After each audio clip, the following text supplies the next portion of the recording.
I'm not sure if you want to be close or far away to Clever and Haragumo. How did I end up with the? Ugh. What? How did I end up with the teams on the wrong bloody colours? Did they not swap ends like they were supposed to? You've confused me now. Wait, is Toot Ava? Toot is Alba. Oh wait, what? I'm getting very confused here. I don't I know. don't know anymore. I don't know my whole life. Oh no, it's all going wrong now. That sounds like a you problem. Mine's fine. This is definitely a me problem. Meanwhile, the Clever has got himself spotted in the middle of B and is currently being peppered all over by the Haragumo. Lost his engine. Single fire.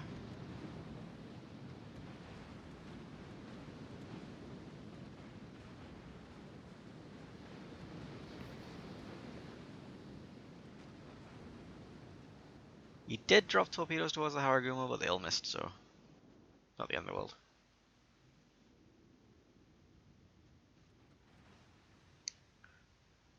Well, we see what the Haragumo's good at, and that is shooting the crap out of something.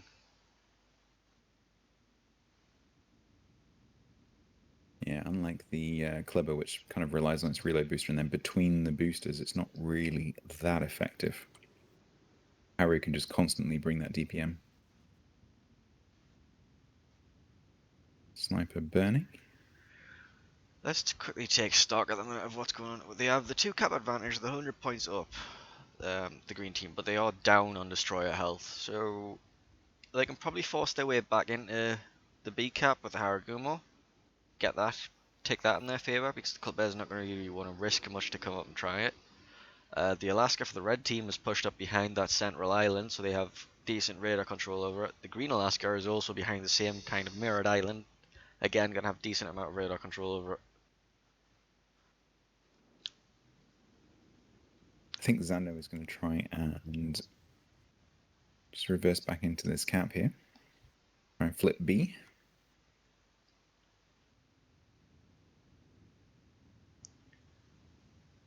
So Kimi is going to need to maneuver around and either start to harass the Alaska or... That was a very early radar.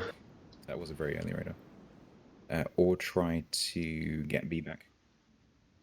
Zando is tucked right up against the island, but Kimi does have shots. I was expecting them to wait a bit longer for that, but I suppose the faster you force them out of the cap, the less points you lose for blocking. That's true.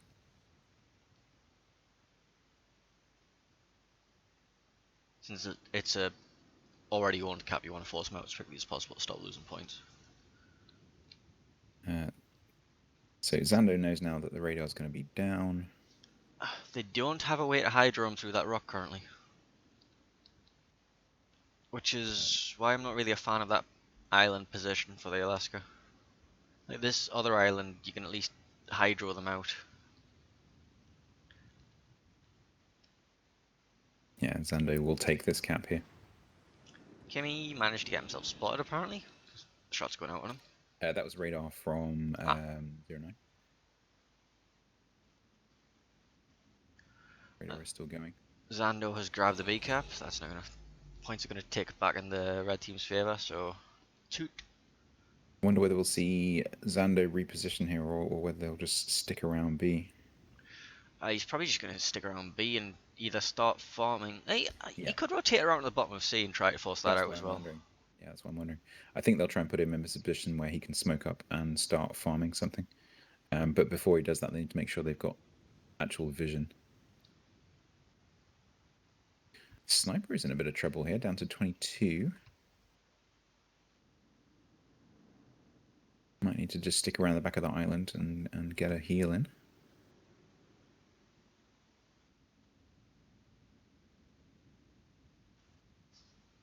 But 09 still on full health.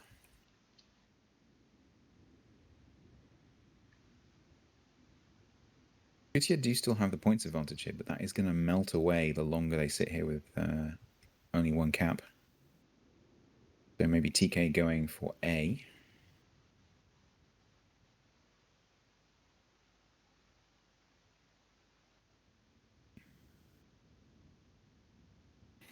Fire on Sniper, that's not going to help his health situation.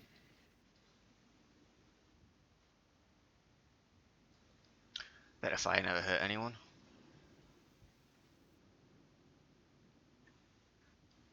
Zero 09 is making a push here for the Charlie Cap.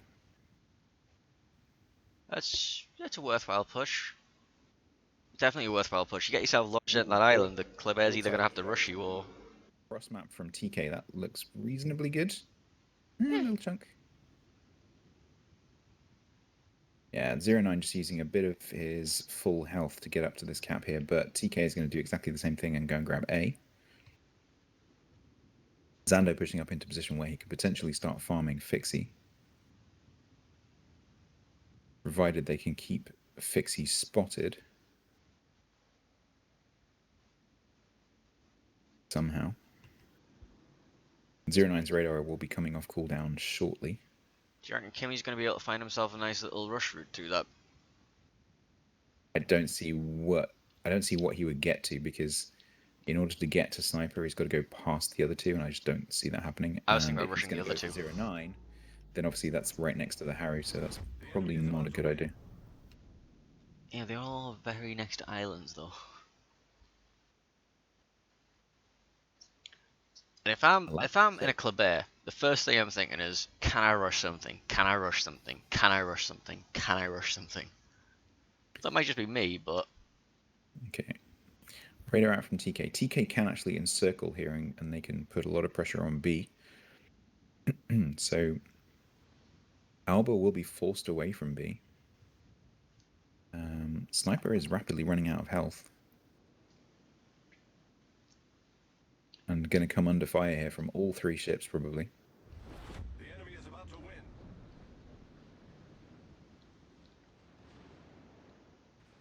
very heavy fire as well. 5 minutes left on the game clock. Ooh, that was a big chunk there. I think that was the Bismarck.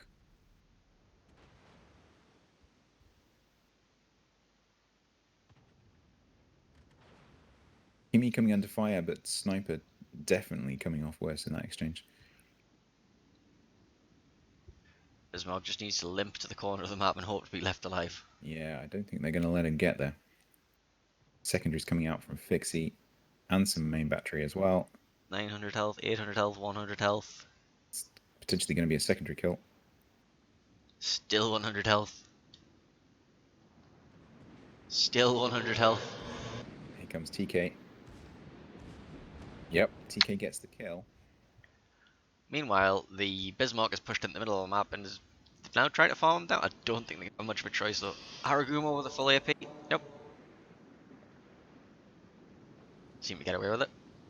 Yeah, Fixie is going to end up nosing against this island, which gives 09 the chance to either push and ram or just get on his broadside. Those are some very dangerous torpedoes. They are. Very dangerous torpedoes. Yeah, I mean, that pretty much says to me they're not going to rush, but Harry needs to be a bit careful here, because the AP from the Bismarck can do a lot of damage.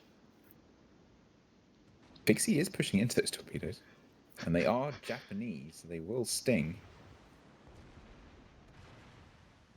Ooh, it's going to be close. Nope. Ooh, he took it. There we go. Let's even things up a bit more. Yeah.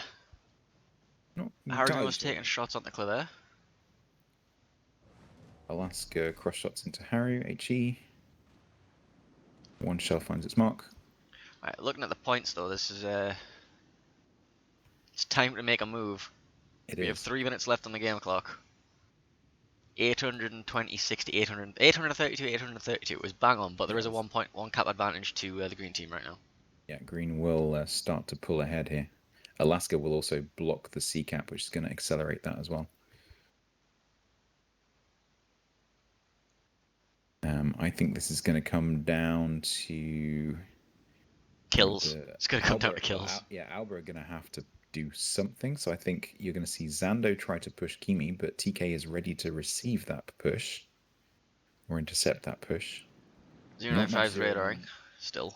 Yeah, not much 09 can do to actually help.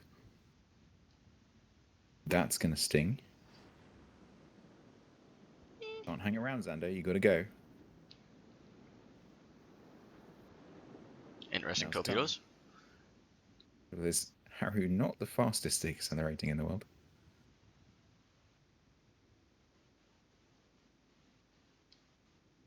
It's also a horrible ship to have to dodge torpedoes in. Well, he seems to have gotten away with it so far, so this is going to be a death match now. Yeah, we're going to see TK maybe try to lob that island. Okay, Kimi will have reload boost. Nope. Ooh, Sando. 20 Kimi health. in a fire. Damage cons with 20 health. You need to just stay there, buddy. While the Alaskas duke it out. He doesn't need to stay there, he needs to get in the cap. He does, that's true. I mean, TK has already radared, I think. He needs to block for enough time to get like 8 points. Actually, no, he doesn't. He needs to block even longer than that. The Alaska's just gonna ram. Just stay alive. The Alaska's will ram. Yeah. Yeah, 09 is going for the ram. They do have a 20 odd point lead, so a ram would secure it for them. Can he beach in such a way that he can't get the ram and survive another 1 minute? I mean, TK just needs to Not get rammed. run away. 40 seconds. Are you wearing a speed flag? Are you wearing a speed flag? Yeah, 33,000 health here. But Zando has pushed in, so that will block. Oh! Did he just what? But Citadels! Okay, that works. Okay, we're winning with butts, I suppose. Okay then. Don't see that every day.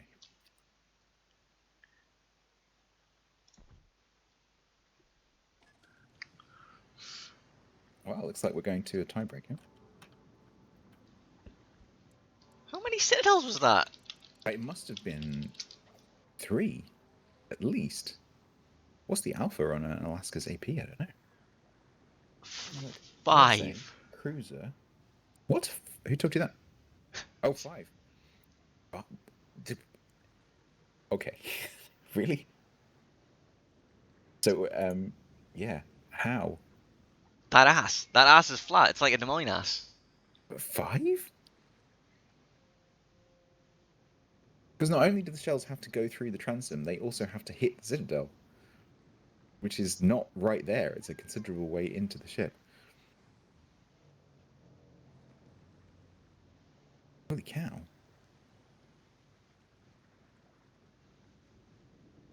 Well, that was a very, very action-packed end there. Who won? Yeah, I was about to start talking about, they're going to block the B cap, and that's going to make the close points get really close, and it's going to be like to the points as the clock ticks down. And nope. Booty Citadels. Citadels. Big fat booty daddy. Yeah, Okay. I need to update my overlay. Yeah, so it's now 1-1. We're going to go through to a tiebreaker to decide who takes third place. Yeah, how fast were you with that Damacon? I guarantee there was an R key being mashed right there. So we will be deciding this with Ring. Kutia staying on the North Cap, on the North Spawn.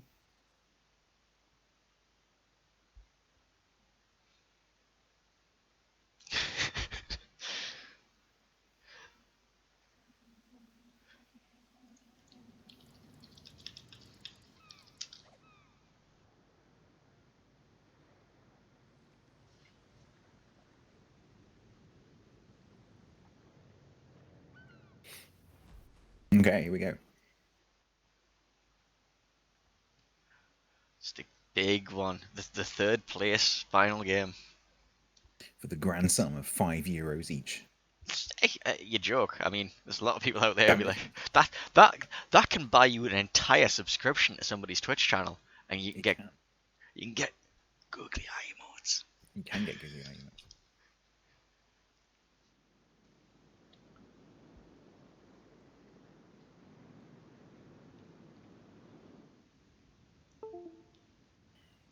Right, what's the lineups here? We have Bismarck, Alaska, Colbert versus Vladivostok, Alaska, Haragumo. Let's stick with Haragumo. They're sticking with. I mean, in that last match, it was actually they managed to not get it nuked by AP, and it did actually manage to be pretty effective. So, but it's all about positioning, and it's not an easy thing to do. It just doesn't. I think the problem with the Harrow is that it's very good if it happens to be in the right position, but to actively put it in the right position is quite difficult because it's so slow.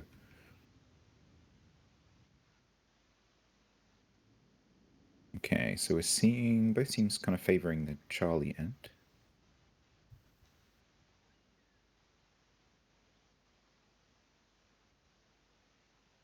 Hopefully we won't see any of that Benny Hill stuff we saw from the last time.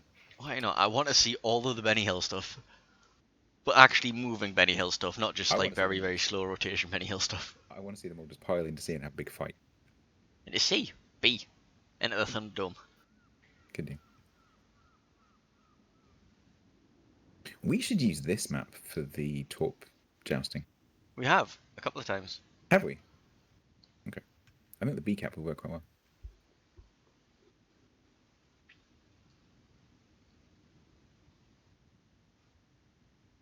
I'd also like to discuss at some point organising an actual torpedo jousting tournament. I think that'd be cool. I think it'd be a very complicated format. It would be.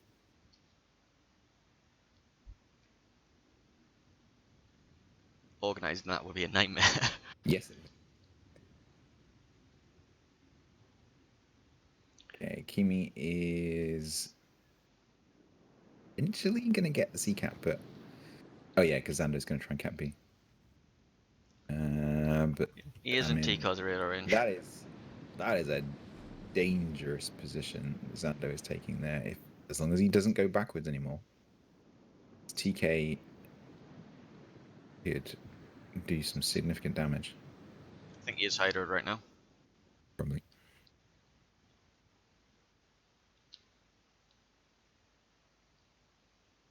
Yep, chat's just caught up with the butt citadels.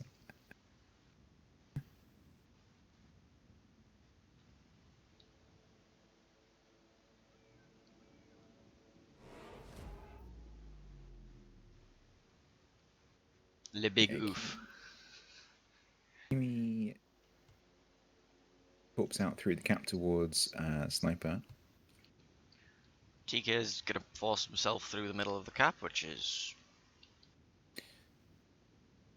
pretty safe to do right now, considering he's not spotted. Yes. Not really much of a risk there. I mean, TK needs to be careful that maybe like Sniper, for example, doesn't turn back and get a dangerous angle. But as long as Kimi pushes through like he is now, that should be fine. I think Kimmy's going to grab it out of the back end. Fixie may end up in danger from Harry Torps here if he's not careful. Well, he did manage to beach himself. Yeah, I think he was going to kite away towards Alpha and then kind of hesitated about going in towards B and ended up in that position maybe. I'm not sure. He's currently Coming being under- formed. Yeah, this is the problem. Like, if you isolate one of your ships, which they pretty much have done here, that island is pretty low and you can lob it. And Xander will be able to keep Fixie spotted here. Is that radar from the Alaska? Yep, TK is radaring. But I think Xander is pretty safe here. Yeah, Kimi's gone up to the top. Harry's guns having quite a large impact on Fixie. 09 pushing around. Fixie being forced to go into the B camp, which is going to allow Alba to encircle them slightly, potentially.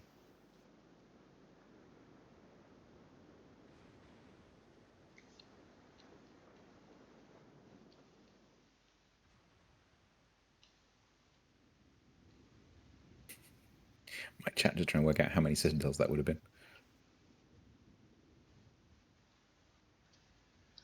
Let me know when you do the math.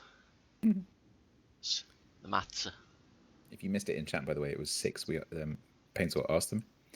They said it was 6 citadels.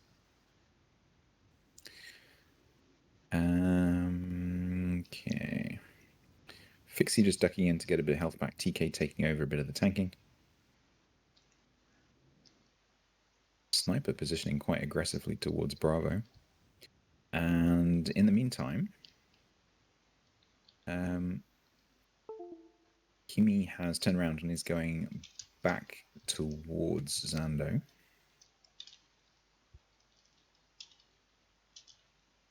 Trying to stop that encirclement. Keep an eye on them.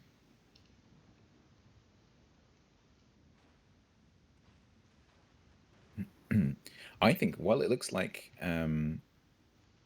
Kutia have got the better map positioning, actually, I think their position in B is a bit dangerous. They're not careful, they're just going to get farmed down by that Haru. If the Haru's not careful, he's going to get farmed down himself. He's losing quite a lot of health for this. I think TK is losing more though. Kimi is just blind firing. I mean, that's 10k in like 10 seconds. Yeah. Yeah, it is. And he's still burning. And he's still burning. Harry will be trying to spread that HE around, bow to stern, try and get as many fires as possible. 13k, that's like 20k in 25 seconds. Meanwhile, the Bismarck and the Vladivostok are about to have a very nice head-on little fight. Things are about getting interesting fast. TK taking a permafire there. I think TK is going to go down to fire. Fixie taking a big hit. Yep, that's the I'm going to die radar. Yeah, TK goes down. Very effective Haru play there. Sniper's probably just going to take this round quite happily. Yep. And now we're left with a 2v1. This poor little Clever versus an Alaska and a Haragumo.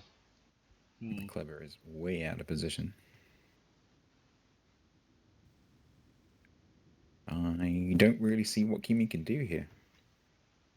Well, first things first, he wants to get himself back into C, stop backcapping, and then possibly go for a YOLO on something.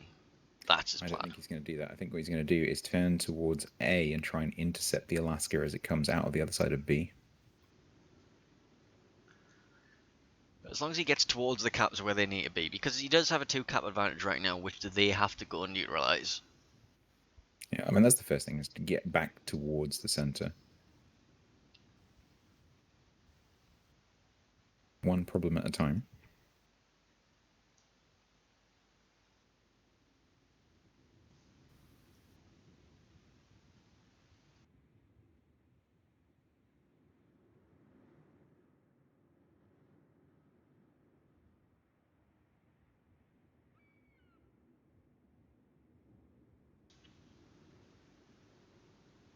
Okay, so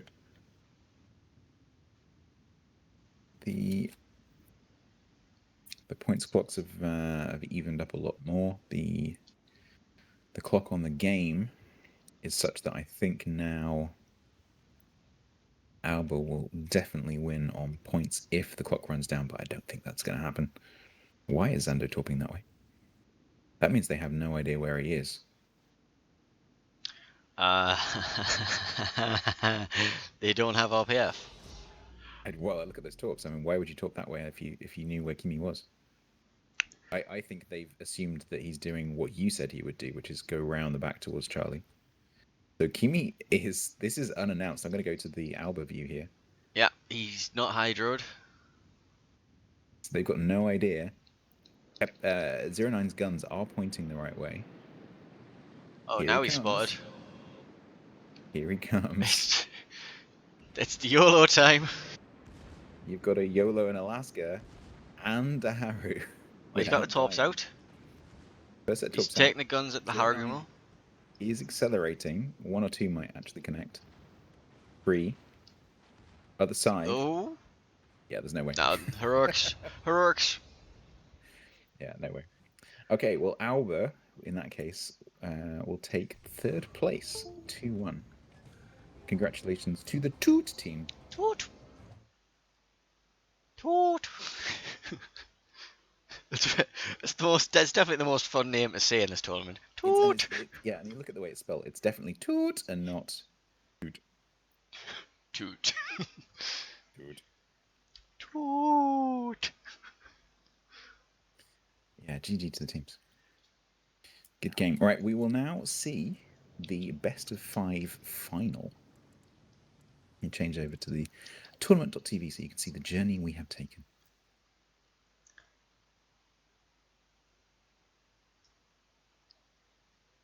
Maybe you can laugh at some of the other team names, like Ding Dong. It's wrong. Oh god. This is the upper echelons of the competitive scene, by the way. So just to remind you, we're about to see Ban CV, which is actually TWA, versus TTT.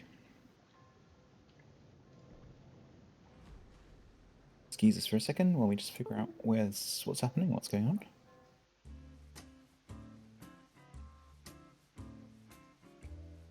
Okay, picks and bans are going on right now.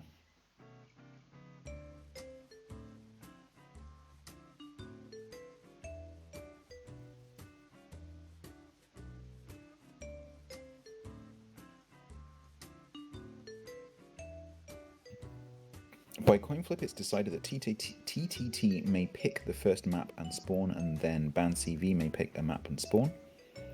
That will then be repeated, and then the final map is picked randomly. Sorry, the spawn is picked randomly for the last map. So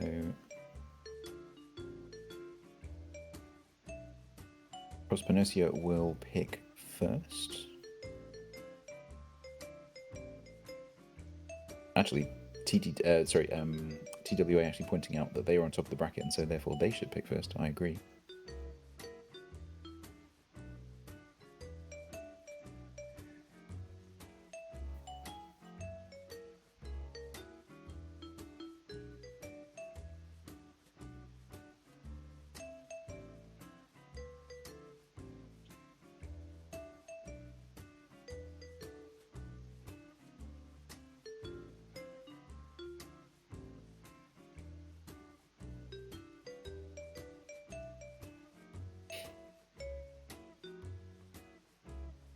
Okay, they've decided to go with the coin flip. So TTT have picked Trident South.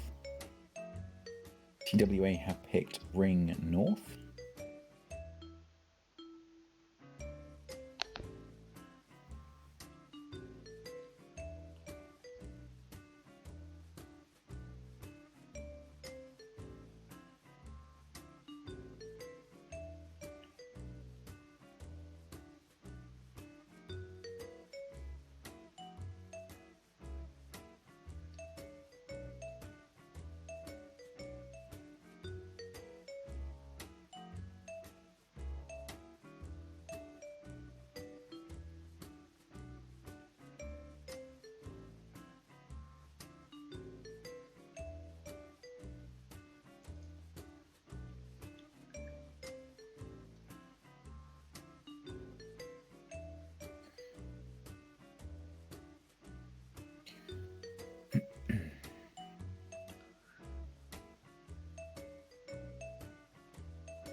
Then TTT have chosen for the third map New Dawn North.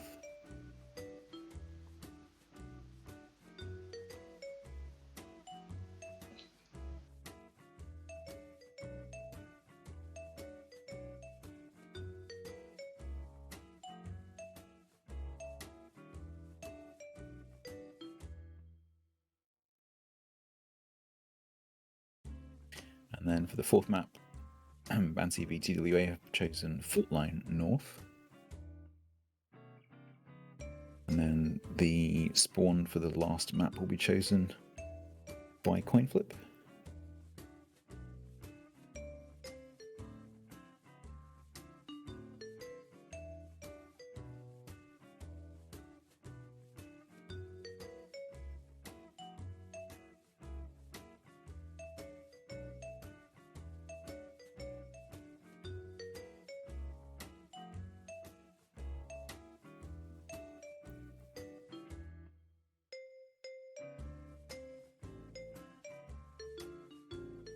You're putting googly eyes on things. Maybe. I'm also Okay, so sorting out my overlays for the next round. Yeah. So the final map will be neighbours with TTT on the north spawn. So we've got a lot of overlay swapping to do, unfortunately. Yeah, hang on. Let us in.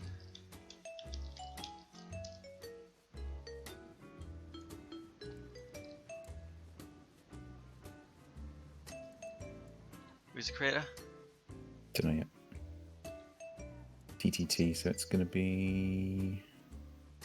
No, it's probably Pros.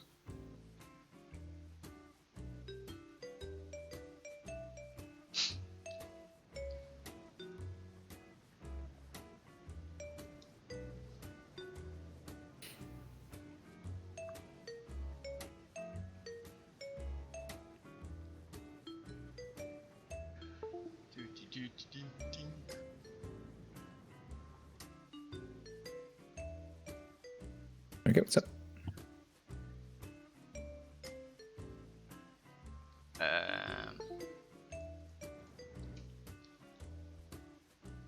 Who's the creator? Crossbow. Yes.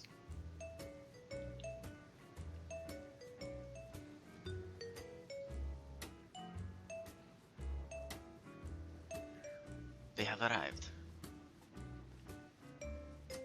So this is where I picked my V22, yeah? V25 even. Yes. Probably get rid of my googly eyes.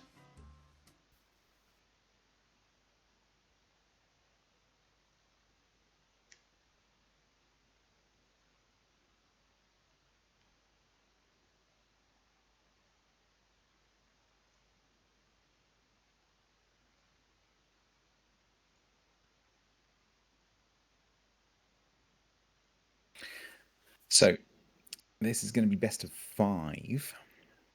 We will play at least 3 of these maps.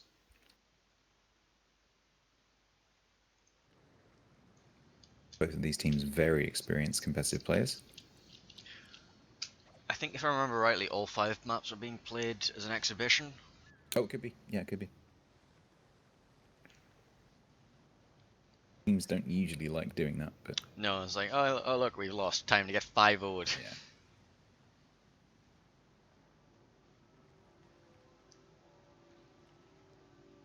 Let me just sit in the ready room until somebody moves me to the bloody spectators. Thank you.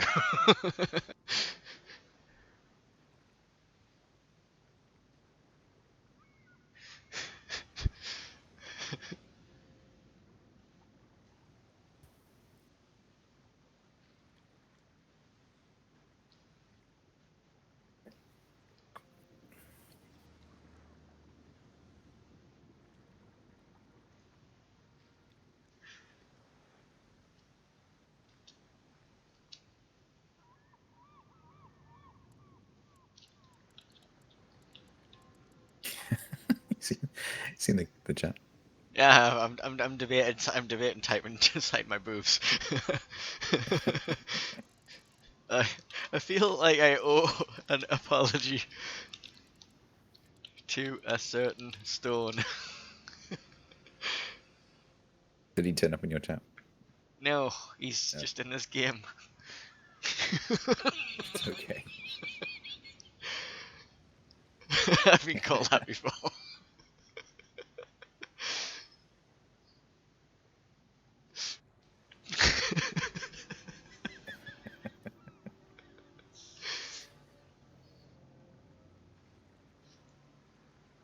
I got my band CV delivered last night. Never slept better.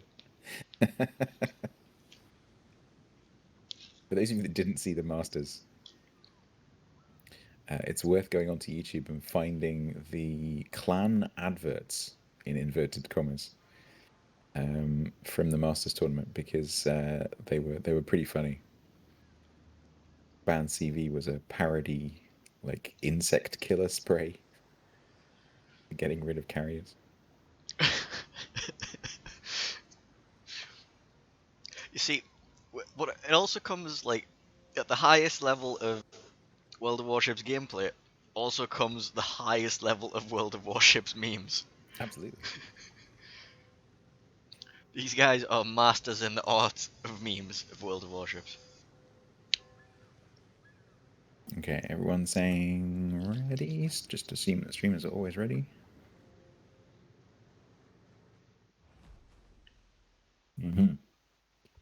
We are off. Vladivostok, Alaska B, and a Daring versus a Bismarck, an Alaska, and a Kleber. Nothing too out of the ordinary. The Daring is the only pick that kind of makes me question it, but hey, it's worked for them this far. Yeah, I'm not convinced by Daring either. I think the Hydra does have some use. The spotting advantage is good. The single fire torpedoes are sometimes useful, but we haven't really seen any of those things been put to regular good advantage.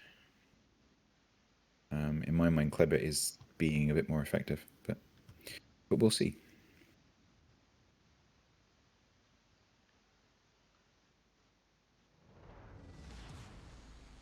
Action stations.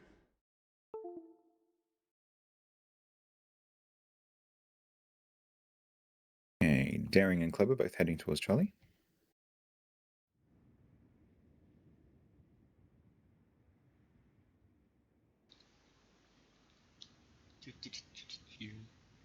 The asymmetrical islands around B do make it kind of interesting with the positioning of the Alaskas. It does mean that the Alaska on the north side ends up sort of between B and C, whereas potentially the one on the south of B ends up in the middle of B. Kleber versus Daring is probably about to happen here, isn't it? Potentially. I mean, like you were saying earlier, Daring does have the advantage at the sea cap because of that Hydro. It's not Z52 levels, but it exists. It's good enough to go through those small islands, certainly. And Daring, of course, can just, outsurface spot RNG Sama as well, so. Yeah, Daring being a little bit cautious here. I'm not sure why, because he does have a spotting advantage. Maybe just hanging back and seeing which cap flip first. Okay, so Prospinotia knows that RNG Sama is there. RNG Sama doing his classic, I don't care about spotting right now, I'm capping, leave me alone. Prospinotia will probably not be able to get to the cap to block it. It's going to be close, though.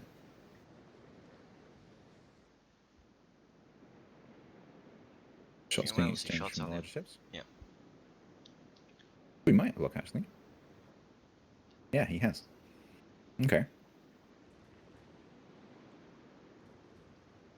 So RNG Sama needs to try and maybe get around a little bit to try and get shots on the Daring, because Kinemod will undoubtedly radar. There it goes. Prospinosia is nice and tucked in there against the island. The only one who's got any chance of actually getting a shot is RNG Sama.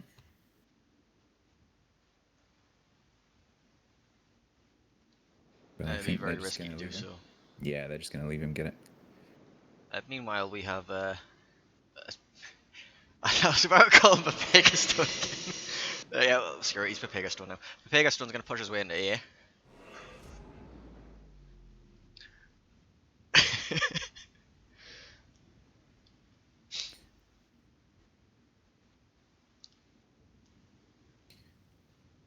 Okay, Daring has capped. RNG Sama will probably come back down and try and grab that cap back again. Nice shots out towards Amazing here.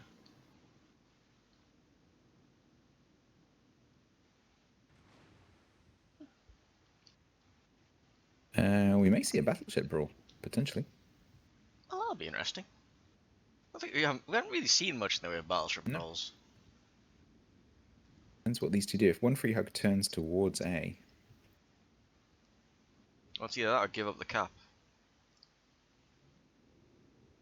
I mean, yeah, one free hug does need to kind of the presence around here because otherwise Angel Stone will just push through. But they'll probably just end up in a deadlock around this corner. One free hug shooting down the plane. Angel Stone will probably also shoot down the fighters. No, Angelstone is coming around the corner. Are they hiding each other right now? One free hug is... Oh, now they're spotting each other.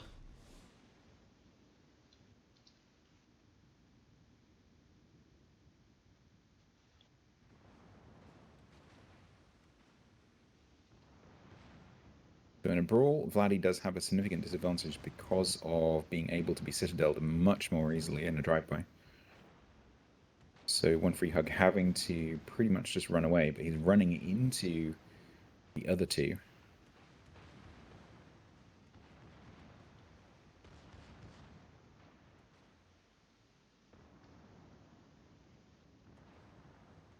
So RNG Salmo here will be looking to potentially get Torps onto one free hug at some point. Yeah, it's a very awkward position to be in if you missed a one free hug right now. Yeah, the other two need to, which is exactly what you're seeing them do. They do need to push north so that one free hug doesn't get completely surrounded. They need to put a bit of pressure onto Kinemod and RNG Salmo.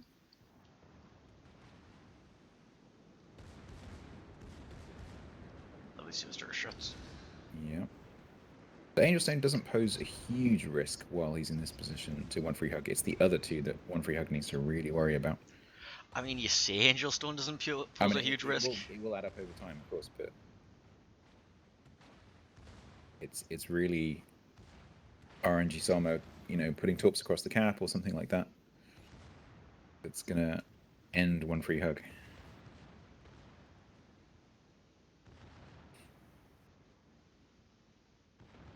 Although, yeah, those secondaries are being pretty effective, you're right. So here we go. So Torps out onto the position of Kinemod, just to put a bit of pressure on them. If they can trade in Alaska for a Vladdy, that's fine. He's not going to take any of those. Nope. Nice gap there. One free hug is definitely going down quite fast. Yeah, he's currently running a heal. This is a very brawly game. Probably not being able to get to Kinemod. I think one free hug may have been trying to get to Kinemod to get a shot in, but not going to be able to, I don't think.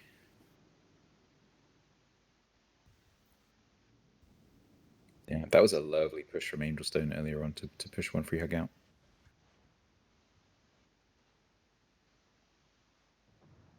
In hindsight, one free hug would have been better off taking a ram, but obviously hindsight is a wonderful thing. Kinemod now bleeding health.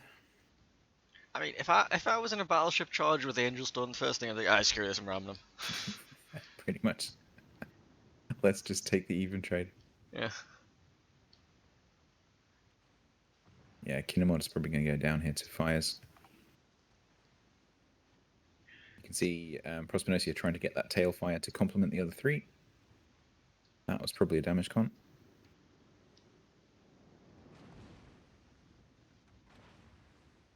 Kinemod takes a permafire here now. That's bye-bye Alaska. He can't get dark either. He's No. There we go. That's the end of that. And now Angel Stone and RNG Sama have to do some more work. I mean, they currently have the ACAP quite safely ticking in the background. They're also They are. locking Yep. C. Well, they They're were. all more than 200 points ahead as well.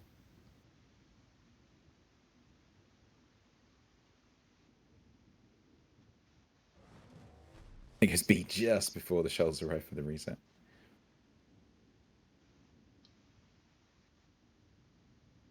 So Band CV don't have to do anything right now. They can pretty much just... Well, they have to sit on this evacuate the position. Bismarck before the Daring rushes it. They do, that's true. But he is facing the right way. Go to the green view. Yeah, so they can't currently see anything.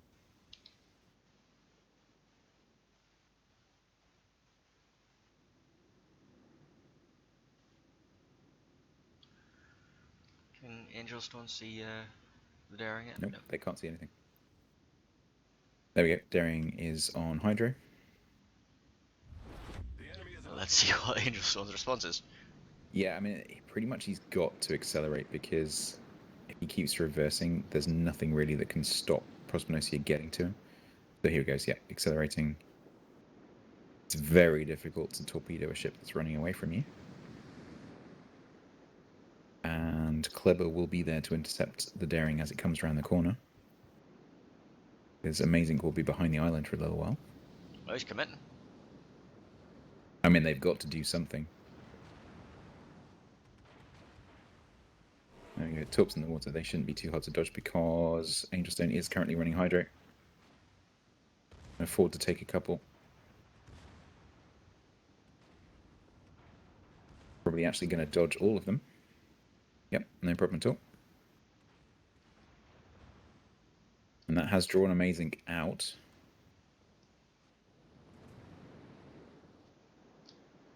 Prospinosia is smoking up out of Hydro range to try to get some damage in.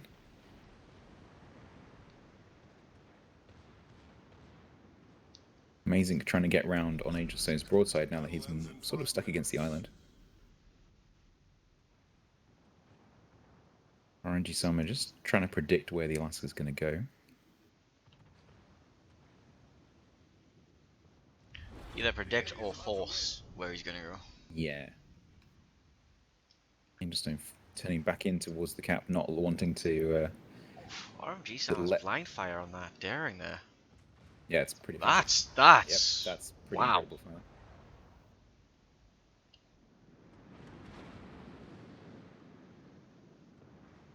So Angelstone on his own now. Amazing running a fire. That's clever AP on the superstructure, being pretty effective. 2k.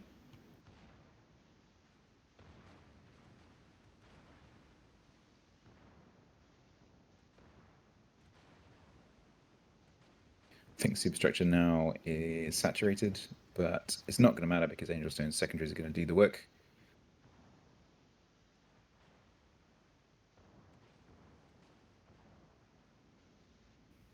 This is going to be close, but I'm pretty sure Alaska is going down here.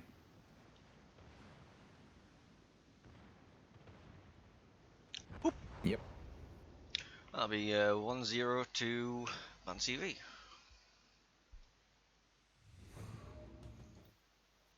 Now, I think we are going to be changing ends here. Who knows? It's not like we were I told do. to prepare this. So it's going to be... Oh, no, it is north. So it's going to be Ring and Band CV are going to be north spawn again. And then we swap every game after. Mm.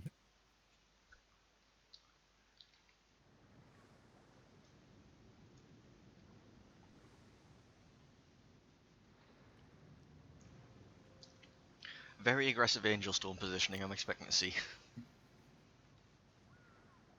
Just throw him through one of the caps. Doesn't matter which one, just throw him through a cap and see what happens. Throw him at something. It's like a giant bowling ball. You either get out of the way or die.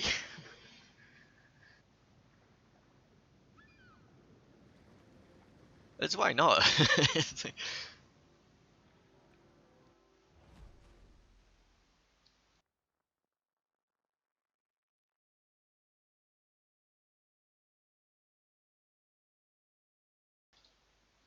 Nothing particularly surprising in the lineups apart from the switch to the Colbert instead of the Daring.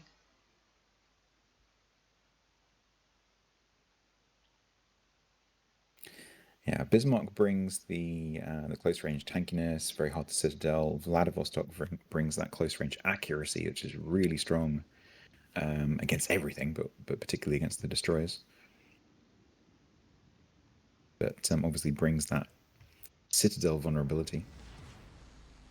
Action stations. Okay. This map tends to be a little bit ring around the rosy and then suddenly escalates, so we'll see what happens. Again, both teams kind of favoring Charlie with their destroyers.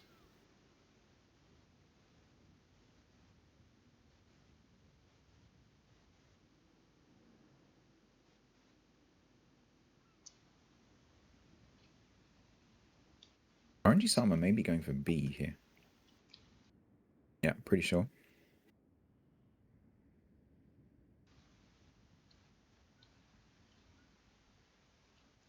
B is quite hard to get, so getting it early might actually give them a significant points advantage. Yeah, they can throw it in it. I don't think the Alaska can quite get it in range just yet, the radar. It is a bit risky, as you say, because the Alaska will eventually get into range. I mean, 10-4, 10-3, 10-2. Yeah, he's already in range. Yeah, he doesn't have shots though.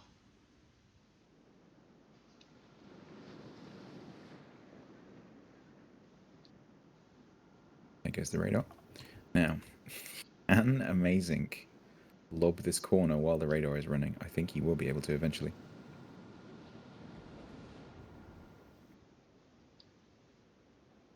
Prosperity gets resets. Didn't get that lobbing. He's gonna get the reload, but RNG Selma will be out of there in a flash. Kinemod pressing up to try and stop TTT from getting into B. But Kleber will go round and have a look. RNG Selma will just swap with Pros here. Oh, yeah, RNG Selma hitting the jetty. he's just docking, you know.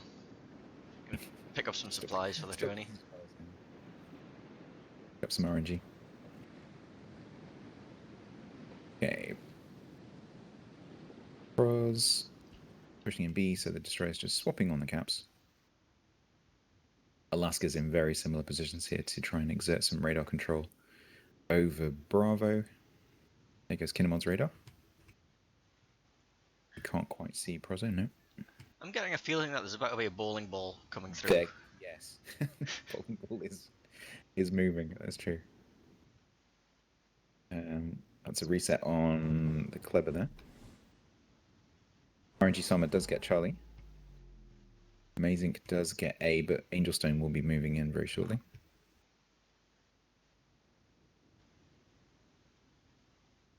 Angelstone running the lovely Warhammer camo.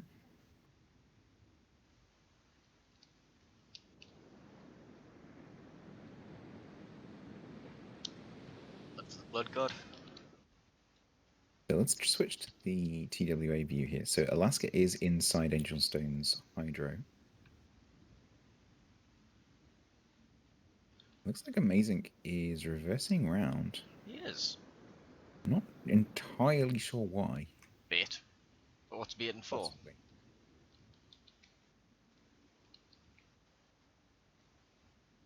So Angelstone is spotted. So presumably that's inside Amazing's Hydro.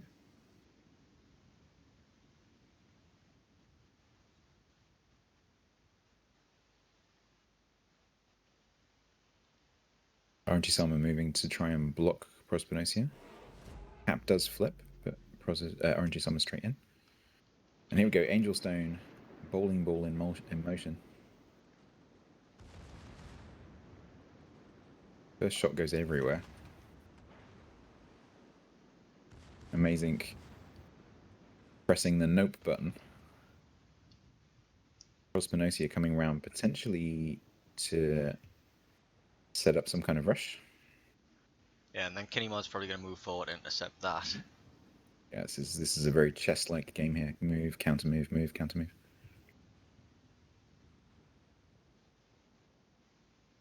I think RNG Summer, yeah, will take this opportunity just to. I think Kinney's gonna make a very deep incision into B, park himself up, and then that'll allow Angelstone to make another move up. And it's just, yeah, it's Yeah, I think if you look at the map right now, I think TWA do have a slightly more aggressive position. With TTT not being in any of the caps, they're going to find that hard to recover from, I think, just in terms of map positioning. Mod radar. All TTT team currently spotted.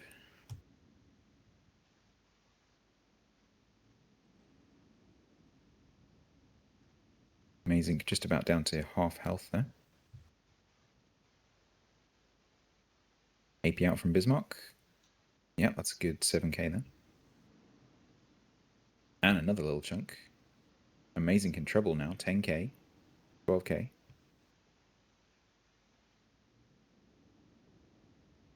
Running a fire, probably 2. 5k, 4. There's the I'm going to die radar. That's the die radar. 800, 700, 0. TTT, no option here. They pretty much have to push while Angelstone is behind the island, because currently it's 2-2. With 3 caps to 0.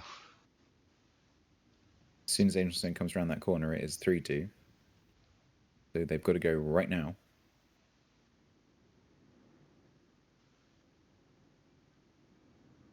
This is where you've just got to swallow and go. Phrasing. Phrasing. Your head, not mine. Okay, Torps out against Kinemod. RNG Summer puts Denial Torps out against Prospinosia. Prospinosia taking massive amounts of damage there. RNG Summer just slipping behind those torpedoes. Prospinosia is down. It's down to 1 free hug.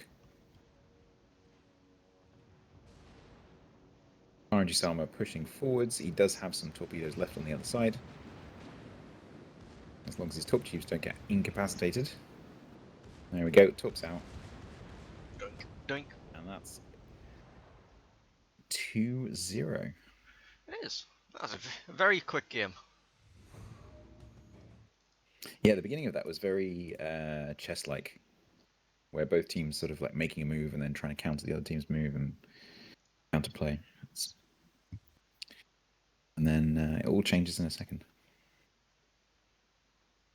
The next map will be New Dawn, with TTT on the north spawn.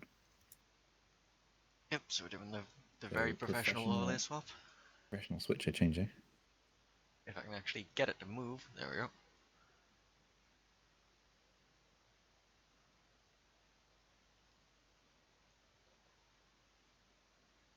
Professional overlay switching. Hey, it works. It works. Does work. Let's ignore the fact that they're 2 completely different font sizes. That bit I've managed to do. Okay.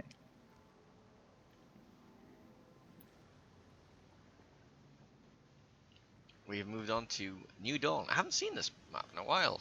Have we seen this today? No, we haven't. I don't think we've seen this today. I'm not sure if I've seen this in the whole tournament actually, because obviously a lot of teams will have been banning this map maybe because it's not quite so familiar.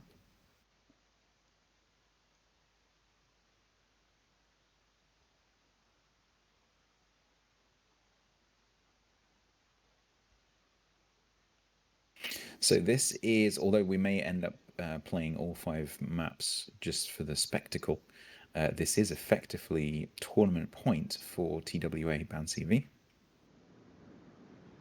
Oh, look at that beauty of a camel. Which one? On Kinney's Alaska.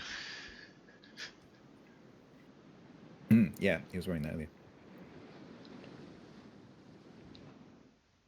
I've been pretty zoomed out for the majority of this. I just like to take the grand view of things. General quarters. Okay, TTT need to win 3 straight games now.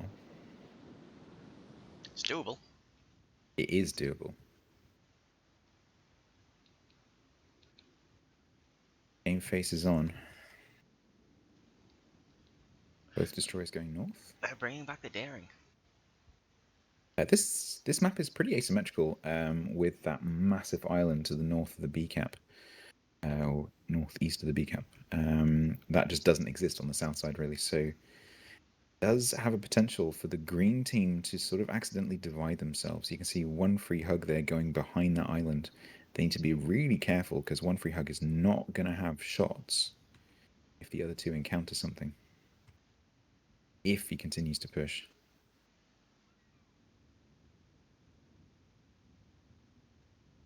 Whereas the south side, a little bit easier to get the shells out between those islands there.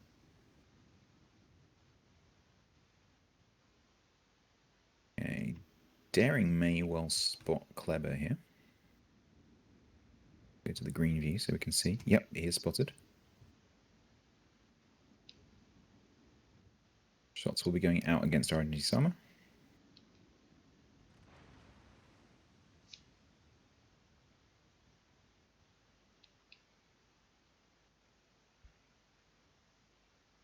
Spinosia, it needs to be really careful because Kinemod is right there. I'm expecting to see a Kinemod radar any second as soon as RNG Summer comes around that island. Yep, there it is. Spinosia seeing that coming, running away.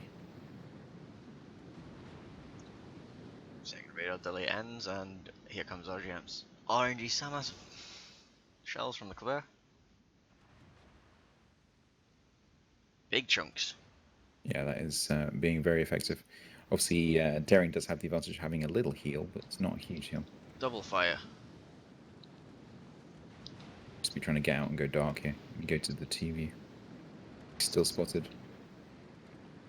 Still be radared. There you go. It's gone dark.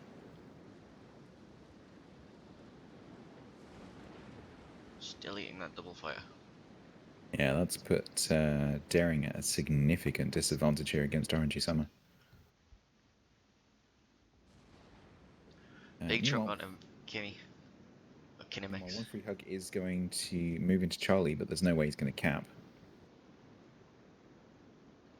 Angel Stone moving around to intercept. Alaska is pretty much in parallel positions here.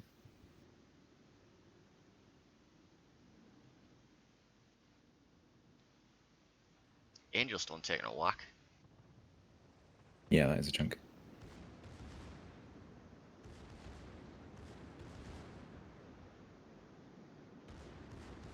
Angel Stone secondary is starting to focus on One Free Hug here.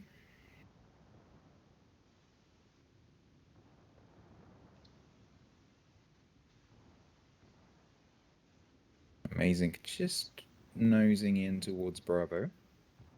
RNG Sama able to cap A now that Daring has doesn't have the health to fight one-on-one.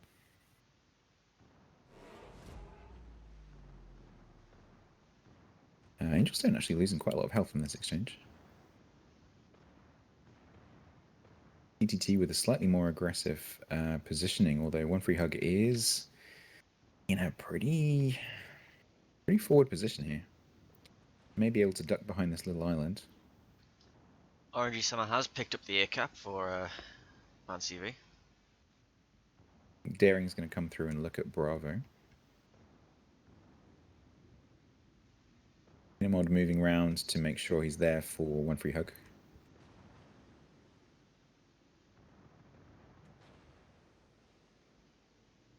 No, Daring is actually going to go around the back by the looks of it for some reason. Or maybe even go and back cap. Yeah, going to go and back cap A. Probably guessing that RNG Sama is leaving.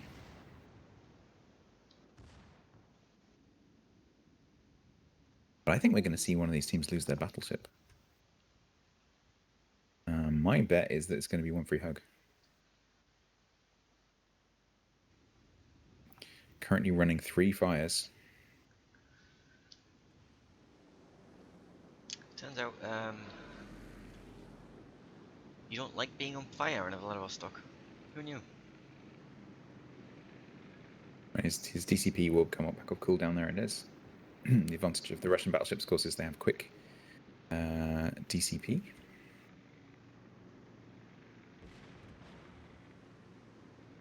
Angel Stone down to 20, radar out from Amazing. So they will see RNG Sama there.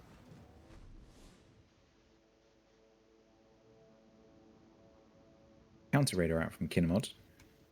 So they will see Daring heading in towards the Alpha Cap. Means Kleber knows that there's no threat from Daring. So we may potentially see RNG Sama make a little move on One Free Hug here. Angel Stone's put himself out for now. He's just like, I'm gonna hide behind this island. I need to go heal. I think that's quite sensible. Yeah, RNG Sama looks like he's setting up for a run. One Free Hug sees it coming. I think it might be a little bit too late. He's going to have to, even if RNG Sama doesn't get there, he's going to have to push into Kinemod.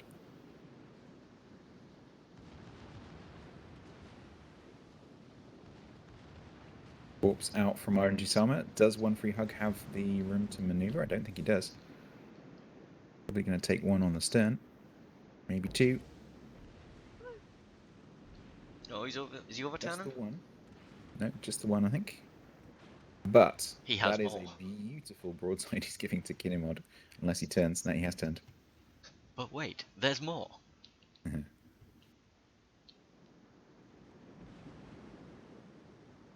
Yeah, RNG Sama just like, you go on, keep going. I dare you. Well, the Alaska's waiting for him.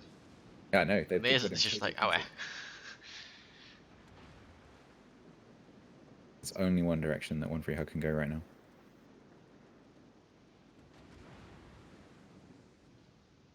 So RNG Sama will just sit and take that cap, although he's about to be spotted.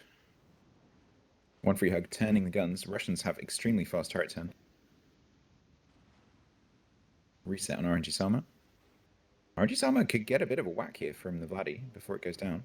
If it goes down. Here we go. Shells out. Now it's 5k.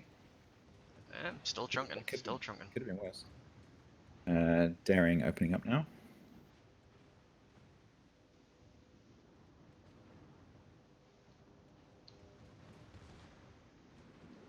Rear turret takes 3-4k. Yeah, RNG Sama may be in trouble. One free hug does go down. RNG Sama probably going to follow. Prospinosia not quite able to lob that island. Now he has lock on, he can. 400. RNG Sama just sitting right out the storm. I think Prospinosia smells blood and is going in for that kill. Needs to be a little bit careful about Kinemod.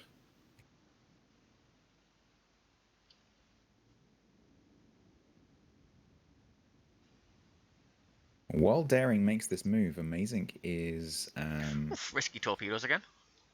yeah, I mean as long as you know what your teammates do.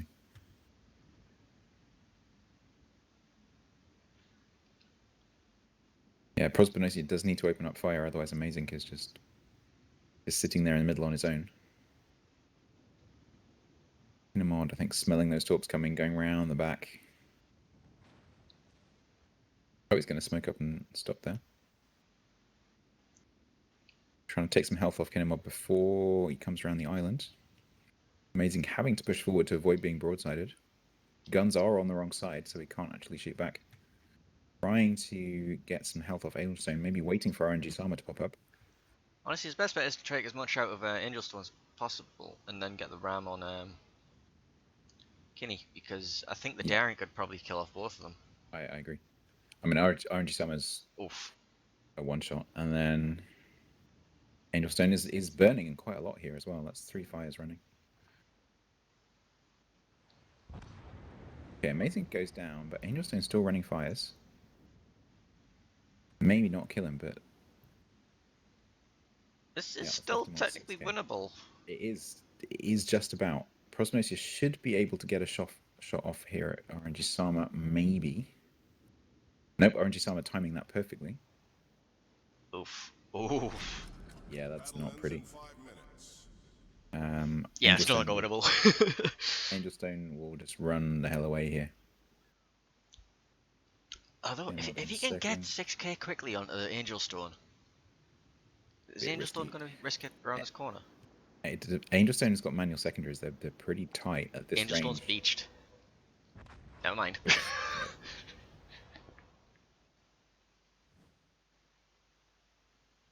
Well, that means, ladies and gentlemen,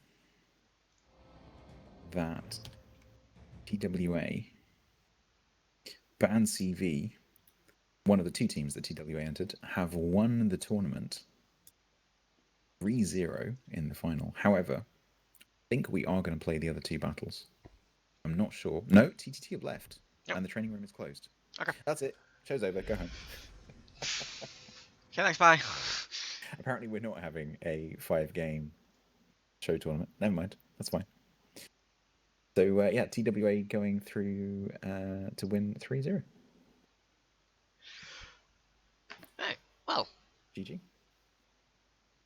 So, just to sum up then, so Today we saw Band CV TWA, who just won, play Toot, which was Alba, and they won. And then TTT go against Kutia, TTT winning. Kutia going through then against Alba Toot in the runner-up finals, with Toot winning, I think. Was it Alba who came third? Pretty sure it was. And then in the finals just now, TWA taking the finals 3-0 against TTT. If you want to see the full brackets and what happened over the 2 days, you can actually just go to the tournament.tv or tournament.com website. The link is being spammed in my chat and probably in Painsel's as well. So if you want to look at the brackets, you can. I've got the overlay on anyway. Just like, all right, there's the tournament info. That's what happened. Yeah, they'll update it shortly, I think. Right. Well, that's that. Yep. I'm gonna put you on my end screen. We're gonna go find somebody to raid. Exactly. Should we be a bit Should we more synchronize it coordinated? today? Yeah. Yeah. Let's have a look. Let's have a look at who's Let's on. have a browse. Yeah.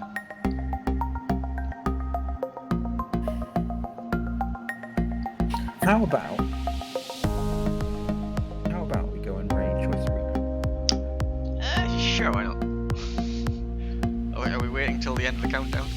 Yeah, probably a good idea. Let's wait for this. So yeah, we will both stick you on our end screens, and then when our 5-minute delays have run down, we will treat you to a little Choice Arena. So I'll thank Painzel for co-casting with me. It's been fun. Yeah, I didn't screw it up too badly. I think we did fine, apart from the overlays.